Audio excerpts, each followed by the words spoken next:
Hi everyone, it's Mrs. Curran. I just wanted to make a quick video about cleaning up your Google Classroom board from last year to get ready for your new one. I have here a document in the email.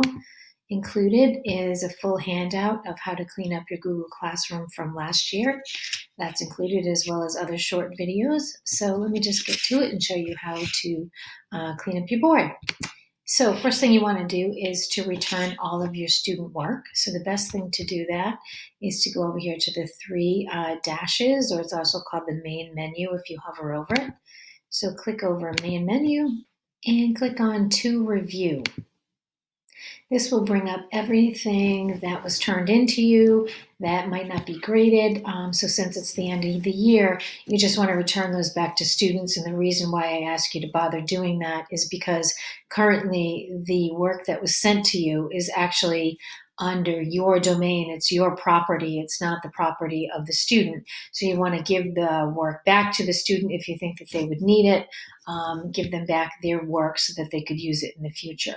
So the easiest way to do that is when you look on to review, as you go down, see if you have any that have been turned in but not graded.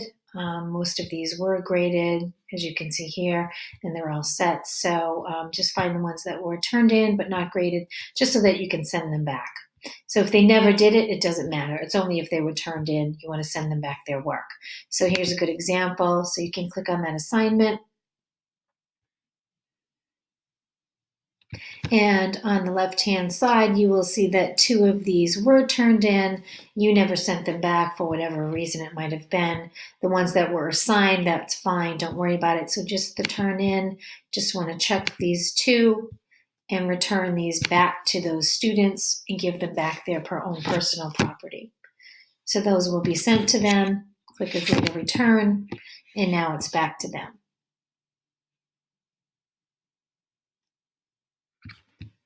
So then you can go back to the main menu.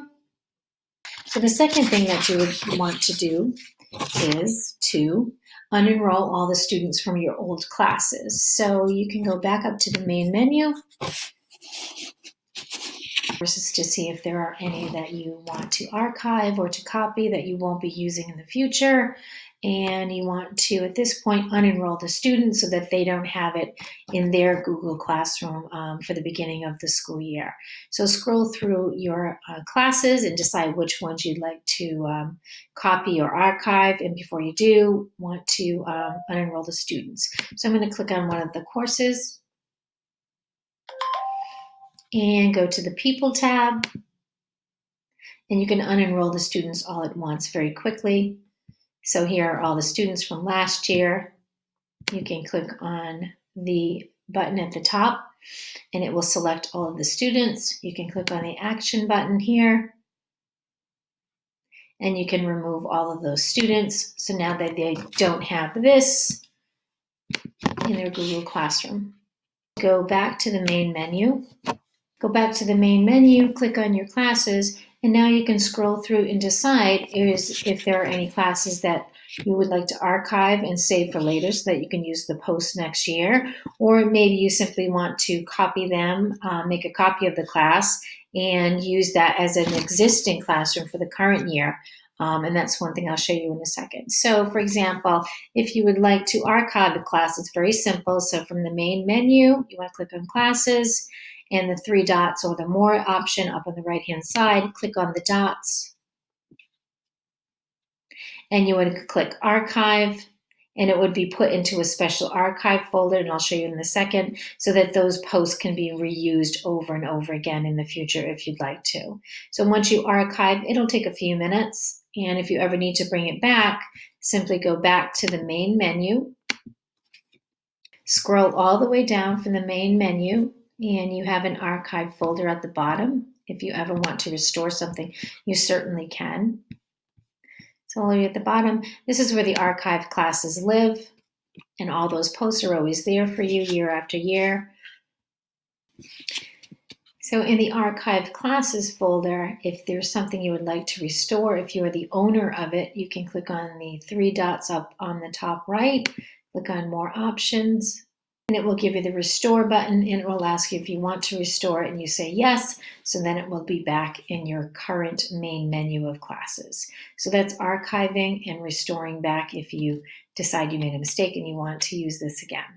The other option is copying class. So for this, you would go again to the main menu. That's pretty much where all the action is.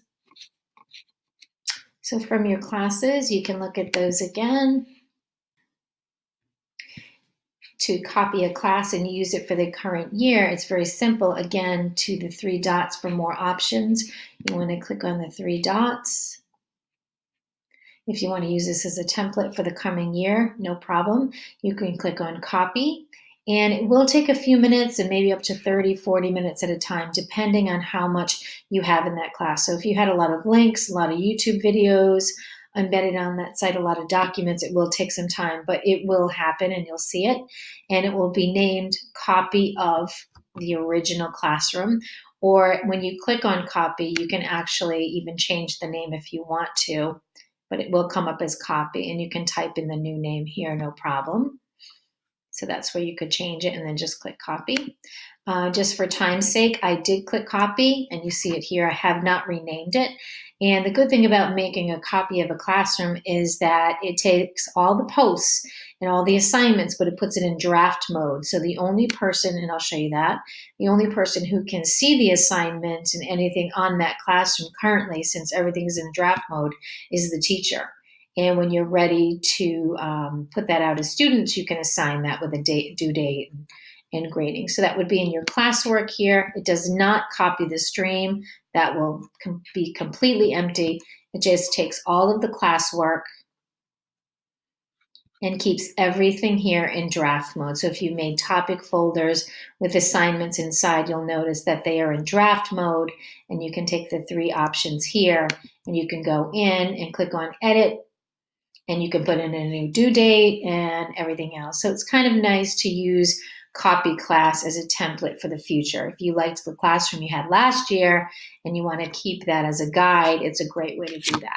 So hopefully you like that. So again, you can either archive a class, or you can archive a class and start over, or you can copy the class itself if you'd like to. You'll notice here too that I do have a sandbox class. And that's a great way to organize and to make up some assignments. If you're not quite ready to push it out to students, you want to fiddle around with it. I did make myself a sandbox class, and that's kind of where I play around. And sometimes I co-teach with other teachers to say, hey, what do you guys think about that before we send it out to students? So feel free at any time to simply create a sandbox class. And from the plus sign, from here you can either join a class or create a new one. And that's where I create all my new courses and my sandbox class.